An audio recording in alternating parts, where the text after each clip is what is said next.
Bonsoir à toutes et à tous et soyez les bienvenus sur Bartolo Vidéo. La vidéo de cette semaine nécessite une petite recontextualisation, donc voici.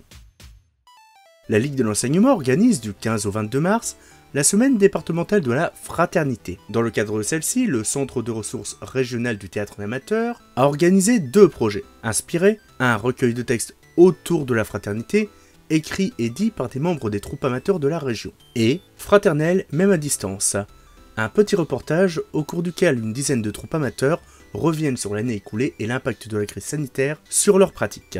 Si la compagnie Bartolo a participé à ces deux projets, c'est le deuxième qui nous intéresse aujourd'hui, puisque j'ai eu la chance d'être interviewé en tant que directeur artistique de l'association. Bien sûr, l'intégralité de mes propos n'apparaissent pas dans la vidéo finale, mais nous avons pu récupérer l'intégralité de l'interview que nous vous proposons de découvrir ici. Petite précision toutefois, l'enregistrement s'est déroulé à distance, ce qui fait que l'enregistrement n'est pas hyper top qualité.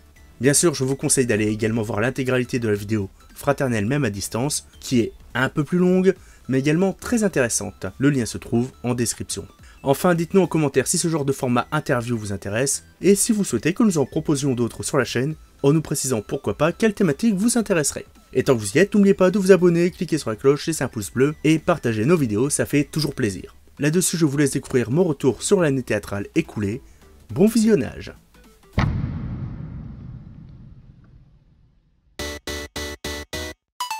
Dans un premier temps, on a dû annuler nos représentations au moment où le confinement est tombé. On était censé jouer mi-mars, une semaine ou deux après l'annonce du premier confinement. Donc forcément, on a dû annuler ça. On a essayé d'utiliser Discord pour continuer les répétitions des projets adultes.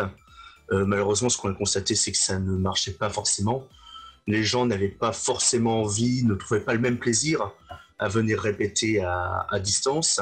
Également, après avoir passé une journée à télétravailler, l'envie n'était pas non plus là de se connecter sur des outils similaires à ceux que ça avait utilisé toute la journée. Au début, on s'est dit, c'est pas grave, dès qu'on pourra, on va reprendre les répétitions, on va reprendre les projets comme prévu. Notre but étant à la base de pouvoir jouer pendant l'automne 2020. Et finalement, pendant la période des grandes vacances, on s'est rendu compte que déjà, il n'y avait aucune certitude qu'on pourrait jouer à l'automne 2020. Et en plus, on n'était pas sûr qu'au niveau de temps, ce serait suffisant pour monter les projets comme il le fallait. Et finalement, l'avenir, qui est aujourd'hui le passé, nous a un peu donné raison, puisque les dates où on était censé jouer, on était soit confinés, soit déjà en couvre-feu. Pendant les grandes vacances, on a décidé de mettre en pause ces projets, d'autant que c'était des projets où il était impossible de respecter les distanciations sociales, à moins de revoir entièrement l'intégralité du projet et de repartir de quasiment zéro. Donc ces projets, on a décidé de les mettre en pause. On a commencé à mettre en place des projets qu'on appelle Covid-friendly, c'est-à-dire avec moins de comédiens, la possibilité de respecter les distances sociales, tous ces éléments de mise en scène qui ne vont pas forcément garantir la sécurité de nos comédiens, dirons-nous. Aujourd'hui, pour les projets, on en est là, on en est à préparer la reprise dès que possible des répétitions, avec donc des projets qui sont pensés pour être répétés et joués en respectant les gestes barrières. Et plus tard, lorsqu'on le pourra, reprendre, si possible bien sûr, ces projets qu'on a dû mettre en pause, donc peut-être dans 6 mois, peut-être dans 1 an, dans 2 ans, on ne sait pas, on espère quand même le plus vite possible.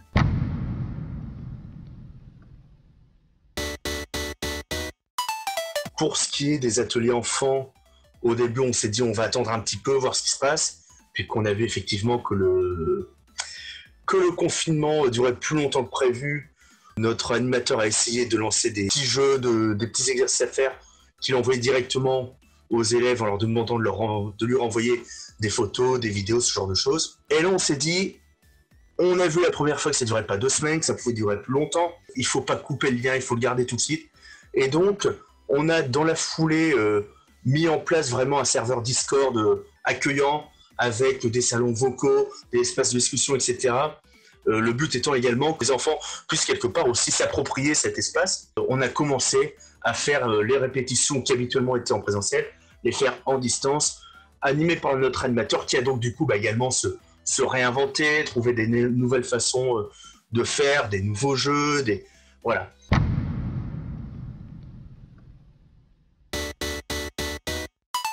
Si demain on peut déjà reprendre les répétitions, déjà ça nous permettra de commencer à repréparer des projets. Et par contre, on se doute bien que la reprise des répétitions ne sera pas forcément en même temps que la réouverture des théâtres. Et d'autant plus la réouverture des théâtres, alors pleine effectif. On a l'habitude de se produire dans une salle qui peut accueillir 50 personnes, comédiens compris. Entre les deux confinements, qu'on pouvait encore y aller pour répéter, etc., la jauge était réduite de moitié, ce qui faisait 25 personnes. Imaginons une pièce avec 10 comédiens, ça fait déjà 10 personnes en moins dans la salle. On rajoute les gens qui font l'accueil, les personnes en technique, etc. On arrive très vite à jouer devant 10 personnes, ce qui est un petit peu ridicule, d'autant plus que avec les frais qu'engendre le spectacle, financièrement, ce n'est pas possible. Mais effectivement, on espère quand même le plus vite possible pouvoir revoir des gens. On a quelques idées, peut-être de projets qui permettraient d'accueillir quand même un maximum de spectateurs dans notre petite salle, mais on espère pouvoir le plus vite possible retrouver tous nos spectateurs dans une jauge maximale et puis sans ces gestes barrières, bien sûr.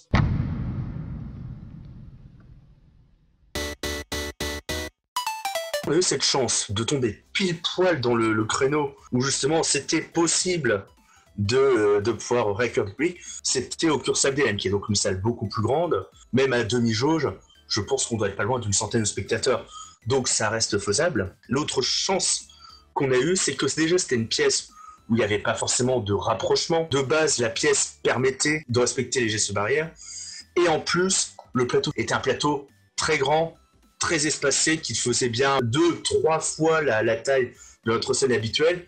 Donc on a pu même revoir notre mise en scène pour espacer au maximum les comédiens. Même les petites scènes où ils étaient proches, on a pu les éloigner et respecter au maximum ces contraintes. On a eu également la chance de pouvoir jouer sans masque, en sachant qu'on enlevait le masque sur scène, mais le reste du temps, on le portait en coulisses, etc. Les interactions entre comédiens, entre membres de l'équipe, dirais-je même, avec les techniciens, etc., les gens qui étaient venus aider à transporter le décor et tout, c'était pas la même chose qu'habituellement. On a eu la chance de pouvoir quand même manger ensemble après le spectacle, mais en respectant les distances, etc.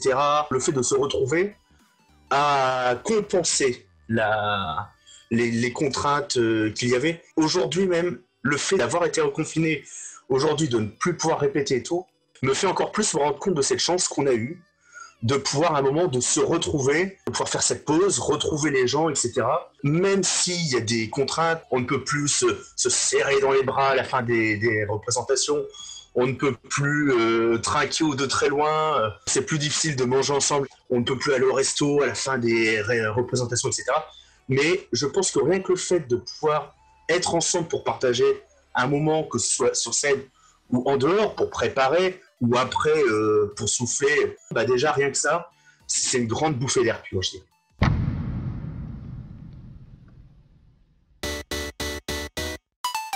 Effectivement, ça nous a fait un vrai plaisir de pouvoir rejouer devant du public, mais on a quand même senti qu'il y avait une espèce de lourdeur qui pesait.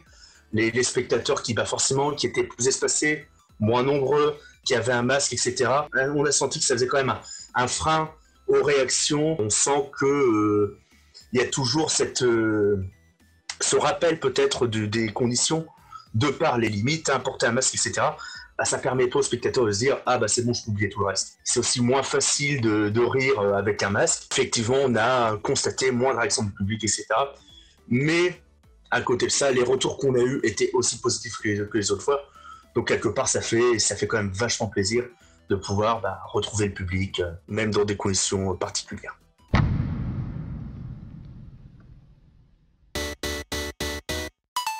Quand le confinement est tombé, on s'est dit, tiens, on peut plus voir les gens en vrai, on peut plus voir le public, on peut plus lui apporter une petite dose, une petite pause, on peut plus lui apporter un petit temps de récréation, pourquoi pas le faire directement en ligne sur cette chaîne YouTube. On s'est dit, tiens, cette chaîne YouTube, elle peut servir à ça un petit peu, à proposer aux gens de se changer les idées. Ça permettait aussi de dire, regardez, effectivement, on peut plus se voir en vrai, mais on est toujours là, quoi, on vous attend. On a également essayé de garder le lien entre les membres de la compagnie en leur proposant de participer à ces vidéos à distance, mais en leur disant, bah tiens, on fait une vidéo où on va parler de Shakespeare, de Molière, bah, vous allez vous filmer en train de jouer des textes de ces dramaturges. Donc chacun pouvait ainsi participer, même de chez lui, même avec ses propres moyens, et donc ainsi ça nous a permis de garder une certaine forme de lien. Ça a été également l'occasion pour nous d'essayer quelque chose de nouveau, d'essayer de faire des soirées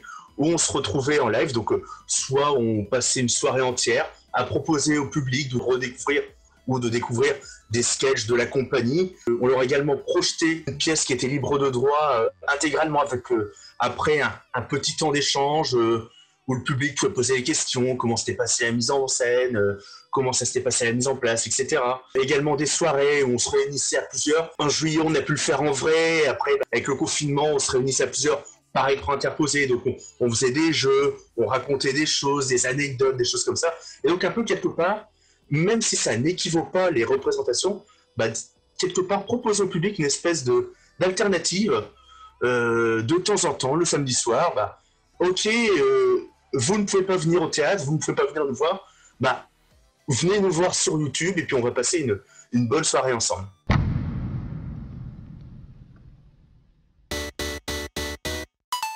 C'est quoi être un comédien amateur Question très difficile. Déjà, assez paradoxalement, je me définirais pas comme comédien amateur, mais plus comme membre d'une association théâtrale amateur. Déjà parce qu'effectivement, au sein de l'association, je ne fais pas que ça, pas que de la comédie, enfin pas qu'être comédien, mais également parce que je pense que ce qui est le plus intéressant dans cette expérience, c'est le fait de partager des choses, de collaborer avec plein de gens pour petit à petit, brique par brique, venir monter un projet avec des comédiens, des techniciens, des metteurs en scène, des costumières, des décorateurs, enfin, voilà, tous ces postes-là. Peu à peu, tous ensemble collaborer pour monter un projet et arriver à la fin où ce projet qu'on a construit ensemble, le partager encore avec d'autres personnes que sont les spectateurs.